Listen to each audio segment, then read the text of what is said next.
नमस्कार, मैं हूं दीपाली राणा। आप देख रहे हैं योर मनी, पर्सनल फाइनेंस से जुड़ा हमारा खास शो जो हम लाते हैं आपकी मदद करने के लिए। कोई भी सवाल आपके पास है, इन्वेस्टमेंट रिलेटेड, पोर्टफोलियो रिलेटेड, कब कहां कैसे शुरुआत करें, यानी आपके फाइनेंसेस से जुड़ा हुआ, आपकी फाइनेंस प्लानिंग से जुड़ा हुआ कोई भी सवाल आपके पास है तो आप योर मनी में आकर हमारे एक्सपर्ट्स की एडवाइस ले सकते हैं और बेहतर तरीके से प्लान कर सकते हैं।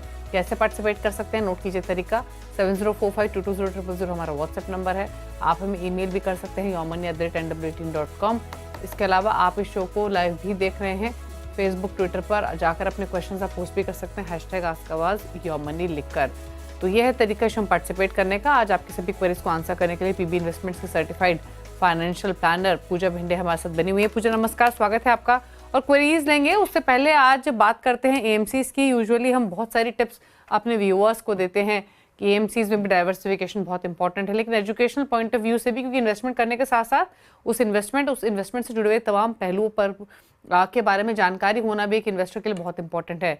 तो आज जानते हैं पूजा से कि एएमसी यानी एसेट मैनेजमेंट कंपनी क्या होती है, क्या कामकाज होता है इनका, किस तरीके से हम एएमसीज को पिक करें जब कोई भी कैटेगरी ऑफ फंड ऑप्ट करें, इन सब पहलुओं को समझते हैं। तो बताइए, शुरुआत कीजिए पूजा, बताइए पहले तो एसेट मैनेजमेंट कंपनी होती क्या है, क्या काम होता है इनका। जी Deepali, thank you so much for inviting me on the show. देखिए, हम नॉर्मली जब भी म्यूचुअल फंड्स की बात करते हैं, हमारे पास काफी सारी म्यूचुअल फंड कंपनीज हैं जिसको हम एसेट मैनेजमेंट कंपनीज कहते हैं, जो एक सेबी रजिस्टर्ड एंटिटी होती है। एक ट्रस्ट फॉर्म में ये कंपनीज फॉर्म होती हैं। एंड जो म्यूचुअल फंड का इनफ्लो आता है, it's called a pool of money. वो जो पूल ऑफ मनी आता है उसको एक फंड मैनेजर अपनी प्रोफेशनल एक्सपर्टीज से मैनेज करता है, जो एसेट मैनेजमेंट कंपनी उसको हायर करती है। ठीक है। सो ऑब्वियसली गवर्नमेंट से भी बैक्ड कंपनीज होती हैं। At the same time trust formation के हिसाब से इनका जो कामकाज होता है वो यही म्यूचुअल फंड की बहुत सारी जो ऑप्शंस है, जो स्कीम्स हैं, जो सिक्योरिटीज में निवेश करना है, जो भी पैसा पूल के तौर पे आता है फ्रॉम नंबर ऑफ इन्वेस्टर्स, चाहे वो स्टॉक्स हो, गवर्नमेंट बॉन्ड्स हो, सिक्योरिटीज हो, कमोडिटीज हो, तो वेरियस ऑप्शंस वो निवेश करती हैं। अब जब हम म्यूचुअल फंड सिलेक्ट करते हैं तब हमारे पास कितने सारे विकल्प होते हैं दीपाली के, कितनी सारी कंपनियां हैं। We have 45 plus AMCs available right now, और हर एक एएमसी में मोर देन 500 स्कीम्स होंगी मेरे हिसाब से, इक्विटी, डेट, हाइब्रिड सब मिला के।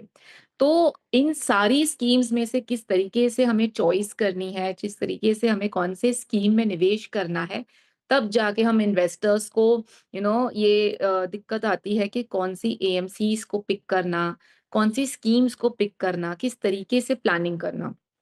अब जब हम स्कीम सिलेक्शन करते हैं, मोस्ट ऑफ द टाइम हमने हमारे शो में काफी टाइम कहा है कि आप डाइवर्सिफिकेशन अक्रॉस मार्केट कैप रखिए। मतलब लार्ज कैप रखिए, मिड कैप रखिए, स्मॉल कैप ओनली अगर आप एग्जिस्टिंग हैं और आप लॉन्ग टर्म का व्यू रखते हैं, आप अग्रेसिव स्ट्रैटेजी रखना चाहते हैं।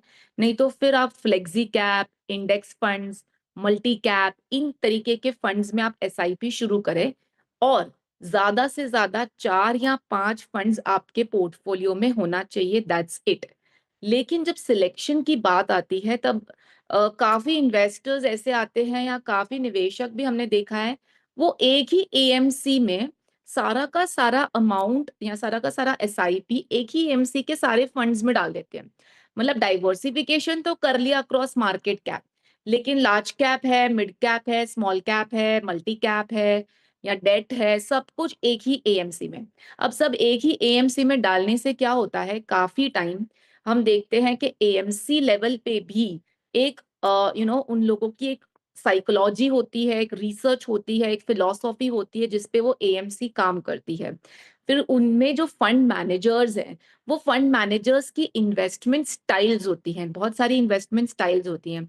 कोई ग्रोथ स्ट्रैटेजी फॉलो करते हैं, कोई वैल्यू स्ट्रैटेजी फॉलो करते हैं, कोई growth at market price, growth at reasonable price, फिर कोई मोमेंटम स्टाइल, क्वालिटी स्टाइल, इस तरीके की बहुत सारी different different styles of investing होती हैं। बेसिकली अगर मैं उसको एक लेमन लैंग्वेज में बताऊं तो स्टॉक कौन सा आपके पोर्टफोलियो में डालना या चूज करना, वो हर एक फंड मैनेजर अपने अपने अलग अलग स्टाइल को फॉलो करता है। अभी आप समझिए, आपने एक ही एएमसी में डाला है, ऑलरेडी एएमसी एक स्ट्रैटेजी फॉलो कर ली है। फिर फंड मैनेजर्स, अब एक एएमसी में अगर आपने 6-7 फंड्स ले रखे हैं और वही 2 या 3 फंड मैनेजर्स मैनेज करे, काफी टाइम ऐसा भी होता है कि एक ही फंड 2 फंड मैनेजर मैनेज कर रहे हैं, तो उसकी सेम स्टाइल हो जाएगी, काफी स्टॉक्स रेप्लिका हो जाएंगे। अगर आपने large cap and mid cap ले रखा है and at the same time आपने ओनली मिड कैप भी ले रखा है, एट द सेम टाइम आपने मल्टी कैप भी ले रखा है, तो इन सारों में जो मिड कैप है वो काफी टाइम रेप्लिकेशन ऑफ स्टॉक्स भी हो जाते हैं। तो स्टाइल सेम हो गई, स्टॉक्स भी रेप्लिका हो गए, एएमसी की भी साइकोलॉजी सेम हो गई, और समझो खुदा ना खास्ता वो फंड मैनेजर कभी वो एएमसी से रिजाइन कर लेता है, तो उसकी स्ट्रैटेजी तो चली जाती है वो पर्टिकुलर एएमसी से। सो और हमने हाल ही में एंड पहले भी काफी एएमसीज में कभी कोई भी कुछ भी तरीके का एक इंटरनल इश्यू आता है, कोई प्रॉब्लम आता है, तो उसके सारे फंड्स के परफॉर्मेंस में हमें वो प्रॉब्लम दिखता है। ऑब्वियसली इतना सारा सेबी रेगुलेशन स्ट्रिक्ट है कि सब कुछ ठीक हो जाता है at one particular point of time, लेकिन अगर आपने सारा का सारा एसआईपी वही एएमसी के सारे फंड्स में डाला हुआ है तो आपको इफेक्ट पड़ता है। सो इस पूरे के डिस्कशन का एक ही कंक्लूजन है दीपाली, कि कभी भी फंड सिलेक्शन करते हैं सो एक ही एएमसी के सारे फंड्स में ना निवेश करें। हम जैसे मार्केट कैप्स में डिवर्सिफिकेशन करते हैं, जैसे इक्विटी और डेट में डाइवर्सिफिकेशन करते हैं, वैसे ही एएमसी में भी डिवर्सिफिकेशन करने की बहुत जरूरत है। जी ओके, तो पूजा ने यहाँ पर डिटेल में समझाया एएमसी क्या होती हैं, क्या रोल होता है, अगर आप एक ही एएमसी के सभी फंड्स लेते हैं तो क्या नुकसान हो सकता है, डाइवर्सिफिकेशन रखेंगे अगर फंड हाउसेस में भी तो क्या बेनिफिट आपको हो सकते हैं। और ये बहुत ही इंपॉर्टेंट एस्पेक्ट है, जितना इंपॉर्टेंट अच्छे फंड्स को पिक करना है उतना ही इंपॉर्टेंट एएमसीज में डाइवर्सिफिकेशन है। चलिए, ये तो बात हुई एएमसीज की, लेकिन अब सवाल जवाब के सिलसिले को शुरू करते हैं। डॉक्टर चंद्रहास सहाय छत्तीसगढ़ से हमारे साथ कनेक्टेड हैं। सहाय साहब नमस्कार, बताइए सवाल। नमस्ते मैम। नमस्ते, पूछे सवाल। हाँ मैम, मेरा नाम डॉक्टर चंद्रहास कुमार सहाय है, मैं छत्तीसगढ़ से हूँ। मैम मेरा रेगुलर एसआईपी मतलब 30,000 का चल रहा है और मैं Okay. लमसम भी किया हूँ। एसबीआई इक्विटी हाइब्रिड में लमसम है और मल्टी एसेट एलोकेशन फंड में भी लमसम है, करीबन 5 लाख के आसपास। बैलेंस एडवांटेज में भी वैसी है, 5 लाख के आसपास लमसम टोटल। नहीं तो आपका लमसम सिर्फ एक ही फंड में है ना, एसबीआई बैलेंस एडवांटेज में? नहीं नहीं मैम, मैं बीच बीच में क्या है ना, मेरे पास जैसे अमाउंट आता था ना तो मैं उसमें भी डाल दिया हूँ, जैसे मल्टी एसेट एलोकेशन में 2 लाख 2.5 लाख ऐसे करते करते 5-6 लाख में। तो अभी आपका लमसम, अच्छा आपने एक एसआईपी पोर्टफोलियो भेजा है जो कि 30,000 के आसपास की मंथली एसआईपी है। आप लमसम पोर्टफोलियो की डिटेल्स भेजेंगे? एसबीआई बैलेंस एडवांटेज में 5 लाख, बाकी और कौन से फंड्स हैं? बाकी में उसमें मैं लिख दिया मैम, उसमें देखो ना लिखा हुआ है, एक तो मल्टी एसेट एलोकेशन फंड में भी डाला हुआ है। कितना डाला है उसमें? उसमें भी करीबन वही है 5 लाख के आसपास, और उसमें 3,500 का एसआईपी भी चल रहा है। हाँ, एसआईपी की डिटेल्स हमारे पास है, आप लमसम बताइए। तो आपके पास 2 लमसम है या इससे ज्यादा भी हैं? हाँ मैम, इक्विटी में भी है ना, इक्विटी जो हाइब्रिड फंड है उसमें भी अच्छा। है मेरा लमसम। हाँ, उसमें कितने डाले हैं आपने? तो वो टोटल मतलब आज के डेट में वो 7 या 8 लाख के आसपास है उसका मतलब। वो बीच बीच में 2 लाख 2.5 लाख ऐसे करते करते डाला हूँ मैं। ठीक है, तो यानी लमसम पोर्टफोलियो आपका 18 लाख के आसपास का है। हाँ मैम। और आपका एसआईपी पोर्टफोलियो कितने की वैल्यू क्या है? 30,000 के आसपास का है मैम, मंथली चल रहा है 30 लाख। 30,000 तो उसमें मतलब। नहीं, मैं आपसे ये जानने की कोशिश कर रही हूँ कि जो आपने बताया है कि आपके पोर्टफोलियो की वैल्यू 30 लाख की है, वो लमसम और मंथली एसआईपी वाले पोर्टफोलियो को मिलाकर है या सिर्फ मंथली एसआईपी वाले पोर्टफोलियो की वैल्यू है? टोटल मिला करके 30 लाख टोटल है। ओके, ठीक है। तो 30,000 की मंथली एसआईपी चल रही है, 31 लाख की पोर्टफोलियो की वैल्यू है। Lump sum portfolio SBI balance advantage 5 lakh, SBI multi asset allocation 5 lakh और SBI equity hybrid 8 lakh. SIP इनकी जो चल रही है उसमें SBI contra 5,000, 2,500 SBI energy opportunities, SBI multi cap small cap में 2,000, 6,000 इनोवेटिव अपॉर्चुनिटीज एसबीआई का फंड, इक्विटी हाइब्रिड में 6,000 रुपये महीना, 5,000 रुपये महीना मैग्नम चाइल्ड बेनिफिट और 3500 मल्टी एसेट एलोकेशन। अभी जिस बात का हम जिक्र कर रहे थे वही इनके पोर्टफोलियो में दिखाई दे रहा है। एक ही फंड हाउस में सारे फंड्स इन्होंने खरीद लिए हैं एक ही फंड हाउस से। बताइए क्या सजेशन इनके लिए। जी बिल्कुल, देखिए दीपाली, जो हम एएमसी डाइवर्सिफिकेशन की बात कर रहे हैं आज, डॉक्टर चंद्रहास, मैं एक ही चीज कहूंगी कि आपने पोर्टफोलियो के मार्केट कैप्स को बहुत खूबी से डाइवर्सिफाई किया है। जैसे आपने कॉन्ट्रा स्ट्रैटेजी ली है, आपने मल्टी कैप स्मॉल कैप ले रखा है, लेकिन आपने दो सेक्टोरल फंड्स ले रखे हैं। ऑब्वियसली सेक्टोरल फंड्स का एक अलग रिस्क फैक्टर चलता है। आपको एक फ्लेक्सी कैप या लार्ज कैप आपके पोर्टफोलियो में रखना बहुत जरूरी है। लार्ज एंड मिड कैप रख सकते हैं आपके पोर्टफोलियो में, लेकिन सारा का सारा एक ही एएमसी। अगर हम देखें तो ये 5 इक्विटी फंड्स भी अगर मैं देखूं ना, तो इनमें से 4 ऐसे फंड्स हैं जिसमें 1 या 2 फंड मैनेजर्स सेम है, वो ही हैंडल कर रहे हैं। सो आप सोचिए कि कोई भी स्टाइल या कोई भी स्ट्रैटेजी जो वो फंड मैनेजर फॉलो कर रहे हैं, वही आपकी स्कीम्स में आ रही है। कभी कभी इसमें पॉजिटिविटी भी आ जाती है कि चलो वो स्टाइल चल गई और वो परफॉर्मेंस दे दिया, लेकिन हमें हर मार्केट साइकिल के हिसाब से चलना है, क्योंकि हर एक स्टाइल एक पर्टिकुलर मार्केट स्ट्रैटेजी में चलती है। सो आपको डाइवर्सिफिकेशन रखना बहुत जरूरी है। तो मैं आपको 2 चीज में समझाती हूँ। आपको सबसे पहले तो गोल जो है, 2.5 करोड़ की राशि चाहते हैं आप 5 या 10 साल में। देखिए, ये क्लैरिटी लाना बहुत जरूरी है, क्योंकि ये 5 साल का जो आप फर्क बेचते हो ना, उसमें बहुत ज्यादा डिफरेंस आ जाता है। जैसे 30 लाख का ऑलरेडी इनका पोर्टफोलियो है, वो 30 लाख की पोर्टफोलियो की वैल्यू भी 5 या 10 साल बाद, अगर मैं 10 या 15 साल बाद में देखूं, तो 10 साल बाद अराउंड 94 लाख की हो रही है और 15 साल बाद अराउंड 1.6 करोड़ की हो रही है। लेकिन इनकी जो रिक्वायरमेंट है वो 2.5 करोड़ की है।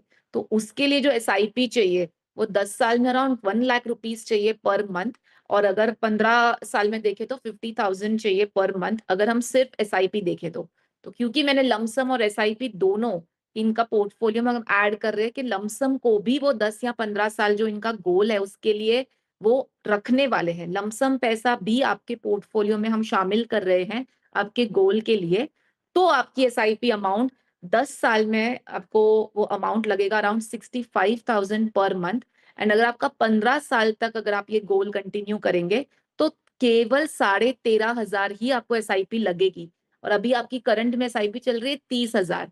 तो अगर आपका गोल 15 साल तक रहने वाला है 2.5 करोड़ का, जिसमें आपका लमसम भी जो 30 लाख है जो आपने बैलेंस फंड में ले रखे हैं वो भी ऐड करेंगे और एसआईपी भी ऐड करेंगे, तो आपको केवल 13,500 की ही एसआईपी लगेगी और आपकी एसआईपी है 30,000।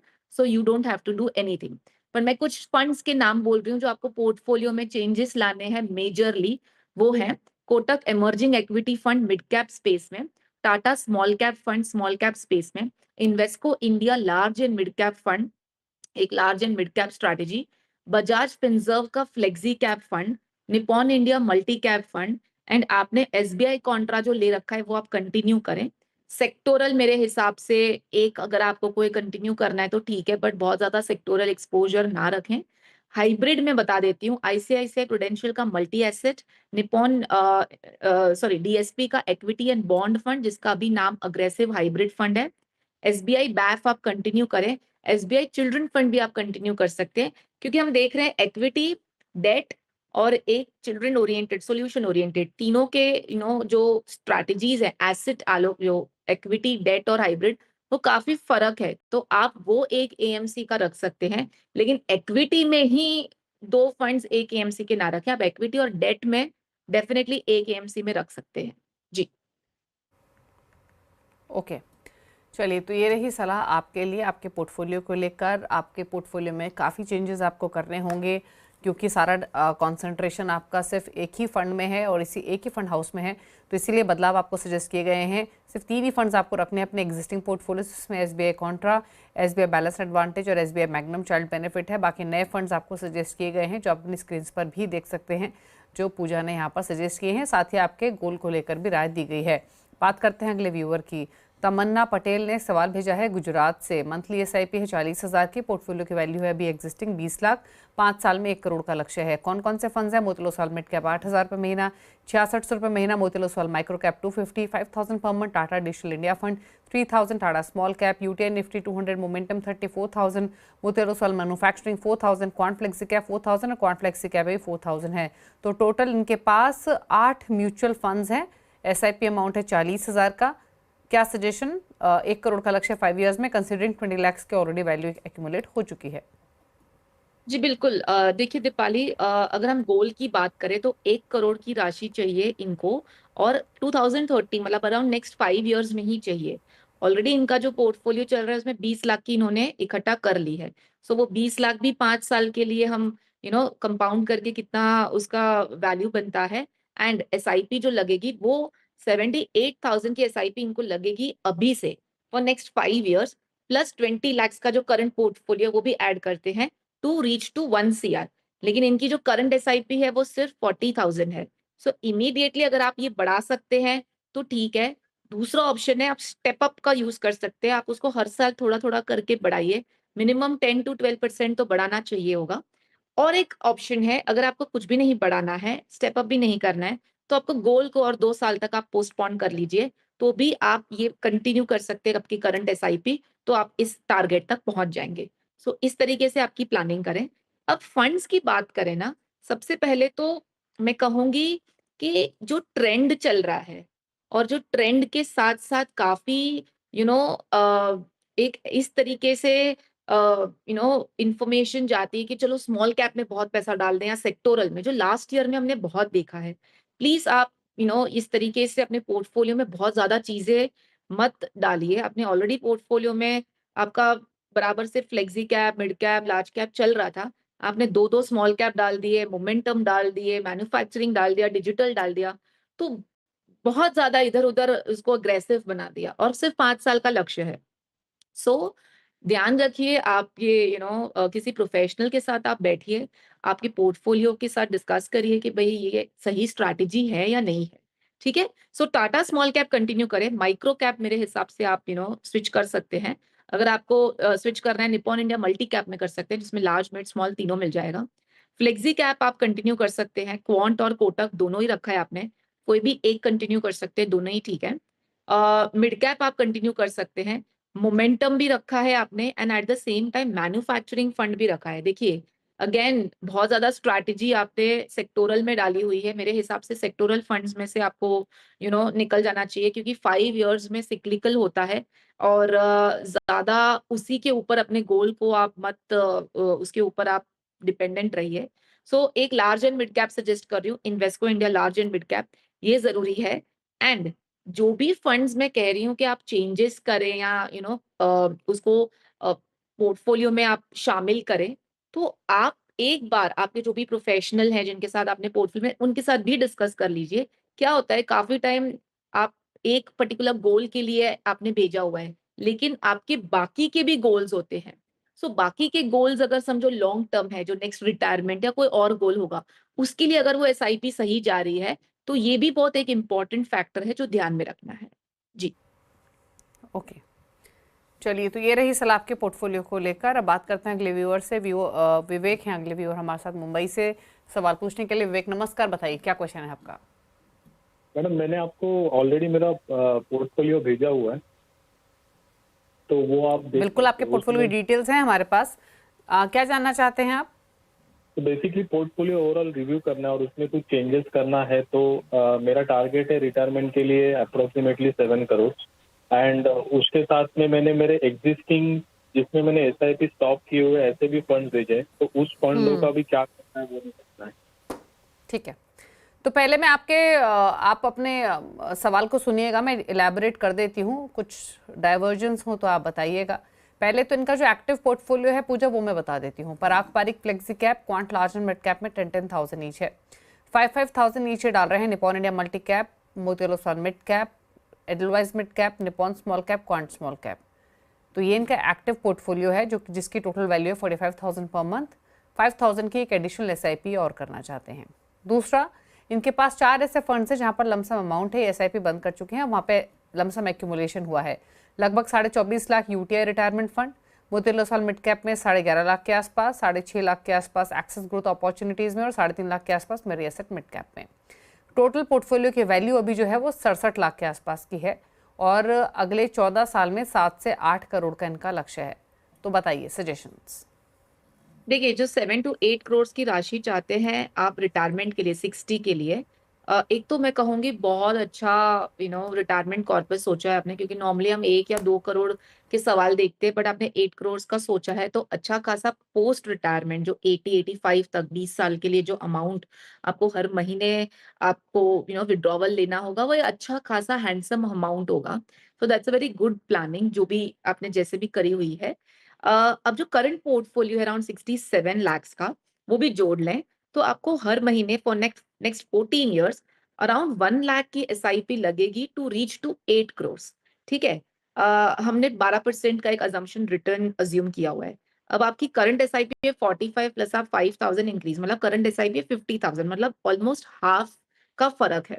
अब या तो आप इसको 12% का स्टेप अप लगा लें एवरी ईयर, या तो फिर अगर आप इंस्टेंटली इंक्रीज कर सकते हैं एसआईपी तो कर लें, या और एक ऑप्शन है आपके गोल को और 2.5 साल से आप एक्सटेंड कर दें। अब रिटायरमेंट है और वो श्योर शॉट है तो हम नहीं कर सकते, तो आपको डेफिनेटली एसआईपी स्टेप अप का ही ऑप्शन मेरे हिसाब से चूज करना होगा। ठीक है। फंड्स की बात की जाए तो आपने काफी डिवर्सिफाई किया, आपने फ्लेक्सी कैप भी है, लार्ज एंड मिड भी है, मल्टी कैप भी है, मिड एंड स्मॉल। बट अब में मिड में भी 2 और स्मॉल में भी 2, मतलब आप कोई भी एक फंड हाउस को पकड़िए, उसमें पूरा 10,000 आप डाल दीजिए।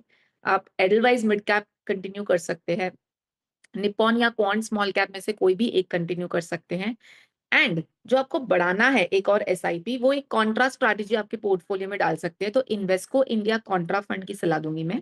बाकी जो फंड्स आपने 3-4 और भेजे हुए हैं जिसमें आपने कहा है आपने एसआईपी बंद कर दी है, सो वो फंड्स भी जो है लार्ज एंड मिड कैप है, फ्लेक्सी कैप है, रिटायरमेंट फंड है, सो अगर उसमें 12% से ज्यादा रिटर्न्स मिल रहे हैं तो कंटिन्यू कर सकते हैं, क्योंकि आप कभी भी कोई फंड में बहुत ज्यादा पैसा जमा हो गया और एसआईपी बंद कर दी है और उसको स्विच करते हैं ना, तो टैक्सेशन भी देखना है कि भाई आप इसमें से स्विच कर रहे हैं, तो switch is also a cell.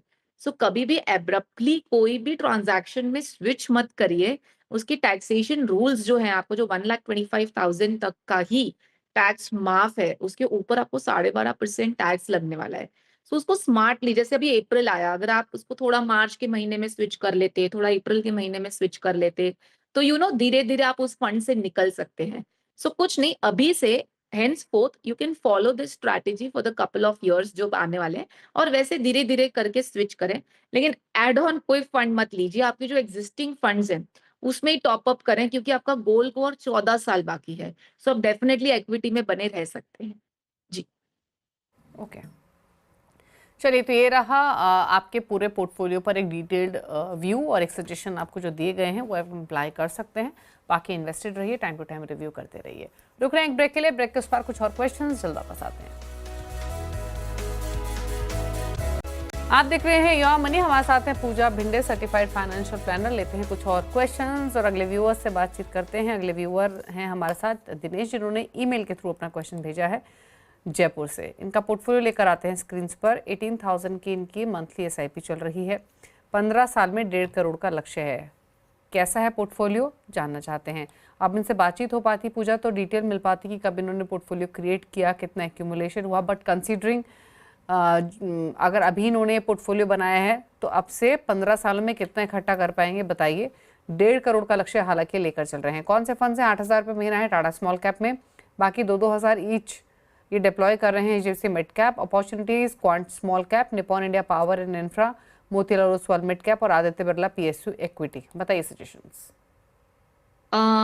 देखिए दीपाली, अगेन सबसे पहले मैं गोल की बात कर देती हूँ। 1.5 करोड़ की राशि चाहते हैं ये 15 साल में। ठीक है, तो अभी से इन्हें जो इन्वेस्टमेंट, जो एसआईपी अमाउंट लगेगा वो अराउंड 30,000 की एसआईपी लगेगी पर मंथ, अगर हम 12% का अजम्पशन रिटर्न लेके चलते हैं तो। लेकिन अभी जो इनकी एसआईपी है वो केवल 18,000 है। सो ये गैप को मैच करने के लिए 10% का स्टेप अप रिकमेंडेड है। सो हर साल 10% से दिनेश जी आप स्टेप अप करें, तो आप इजीली ये गोल तक पहुंच जाएंगे, क्योंकि आपके पास 15 साल का समय है। लेकिन ध्यान देने वाली बात यह है कि आपके पोर्टफोलियो में हमने क्या देखा कि आपका जो स्मॉल कैप है, आपने 2 स्मॉल कैप ले रखे हैं, 10,000 की एसआईपी उसमें जा रही है, ठीक है। जो मिड कैप है उसमें अराउंड 4,000 की एसआईपी जा रही है। सो 14,000 हो गए, एंड बाकी के 2,000 आपने सेक्टोरल फंड्स ले रखे हैं। अब हम आज ही के दिन बात कर रहे हैं कि mid cap, small cap and sectoral, ये तीनों ही चीजें जो है ना वो बहुत ज्यादा अग्रेसिव हो जाती है एक पोर्टफोलियो में, स्पेशली जब मार्केट करेक्शन का टाइम चलता है या ग्लोबली कोई मैक्रो लेवल पे कोई प्रॉब्लम्स होती हैं, तो सबसे ज्यादा effect mid cap, small cap या कोई पर्टिकुलर सेक्टर में अगर इश्यू है तो वहां होता है। लार्ज कैप, फ्लेक्सी कैप या वैल्यू या फोकस्ड, ये सब जिसमें लार्ज कैप ज्यादा है, ये आपके पोर्टफोलियो को काफी कुशन देता है। अब 10,000 18,000 में से मोर देन 50% आपका सिर्फ स्मॉल कैप कॉन्सेंट्रेशन है। आई एम 100% श्योर अभी आपका पोर्टफोलियो भी काफी नेगेटिव होगा। सो आपके पोर्टफोलियो में ये जो 30,000 की आपकी एसआईपी करनी है, आप उसको 5 फंड्स में 6,000 के 5 फंड्स ले रखिए। एक लार्ज कैप, एक मिड कैप, एक स्मॉल, एक फ्लेक्सी और एक वैल्यू स्ट्रैटेजी, ठीक है। स्मॉल कैप में आप टाटा स्मॉल कैप कंटिन्यू करें, मिड कैप में आप एचडीएफसी मिड कैप कंटिन्यू कर सकते हैं, लार्ज एंड मिड कैप में आप Invesco large and mid cap कर सकते हैं, फ्लेक्सी कैप में आप पराग पारेख का फ्लेक्सी कैप कर सकते हैं, और कॉन्ट्रा में आप एसबीआई कॉन्ट्रा कर सकते हैं। अब जो सेक्टोरल है, power and infra is a very good aggressive sectoral fund, तो एक आध आपको ये 2,000 या 4,000 कुछ रखना है तो डेफिनेटली आप रख सकते हैं। लेकिन understand one thing, PSU sector है या पावर सेक्टर है, सब सिक्लिकल इन नेचर है। आपके पास 15 साल का समय है, लेकिन आपको सेक्टोरल फंड्स को एवरी 6 मंथ्स रिव्यू करना है। सो डेफिनेटली वो आपकी रिस्क के ऊपर आप उसको कंटिन्यू करें। बट बाकी मैंने जिस तरीके से आपको डिवर्सिफाई करके दिया, अब उसको प्रॉपरली जो अमाउंट्स भी है ना दीपाली, भी ध्यान रखना है, काफी व्यूअर्स को ये समझना है कि आप एसआईपी कर रहे हो, लेकिन ये नहीं कि 30,000 या 20,000 में 10-12,000 तो स्मॉल कैप कर दिया, बाकी 2-2,000 सब बाकी सब है। आप उसको इक्वली डिवाइड करो, क्योंकि हर एक मार्केट कैप, हर एक पर्टिकुलर मार्केट के हिसाब से वो परफॉर्मेंस देगा, तो उसको इक्वल वेटेज देना चाहिए मेरे हिसाब से। ओके, चलिए, तो ये रही सलाह दिनेश के पोर्टफोलियो को लेकर। शो को समेटने का वक्त है। शुक्रिया पूजा शो में आने के लिए और सभी क्वेरीज को आंसर करने के लिए। पूजा से टॉप 4 फंड्स नहीं पूछ पाए, लेकिन जो डिटेल्स उन्होंने हमारे साथ शेयर की थी वो आप अपनी स्क्रीन पर देख सकते हैं। नोट कर लीजिए टॉप 4 फंड्स जो पूजा ने सजेस्ट किए हैं। अगर आप पोर्टफोलियो बनाना चाहते हैं पूजा की चॉइस के हिसाब से, तो ये रहे उनकी चॉइसेस आपकी स्क्रीन पर। इसी के साथ यॉ मनी में तो इतना ही। ब्रेक के बाद भी खबरें जारी हैं। नमस्कार।